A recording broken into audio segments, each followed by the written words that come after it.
वसुंधरा गांव में एक जौहरी रहा करता था। जौहरी बहुत ही लालची और कंजूस था।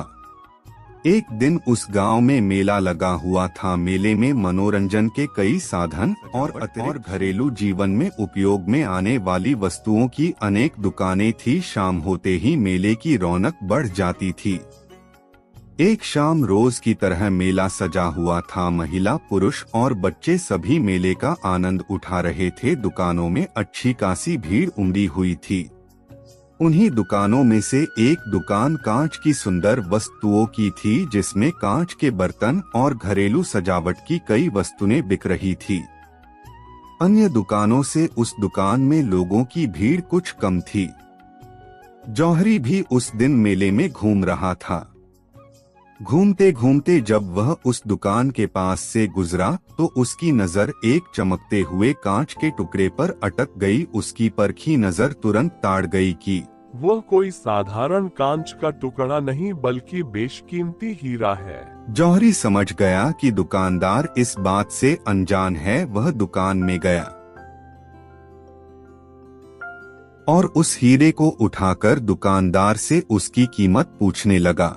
भाई जरा इसकी कीमत तो बताना। सेठ जी, ये मात्र 20 रुपए का है। जौहरी लालची था। वह कम से कम कीमत में उस कीमती हीरे को हथियाने की फिराक में था। वह दुकानदार से मोलभाव करने लगा।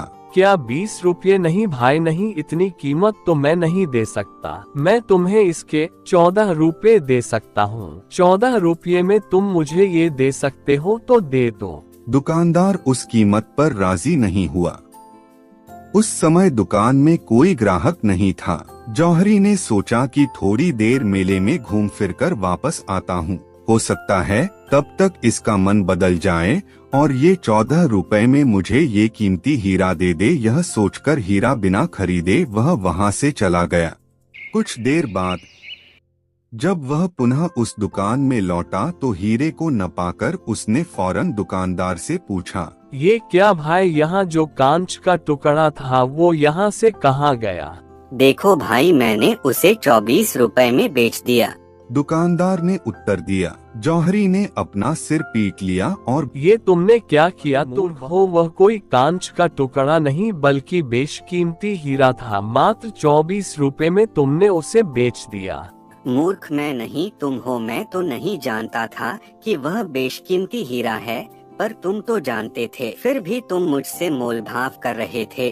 4 रुपए बचाने में लगे रहे और हीरा बिना खरीदे ही दुकान से चले गए।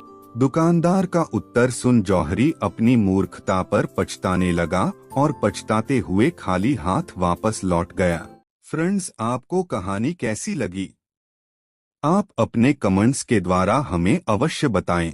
कहानी पसंद आने पर लाइक और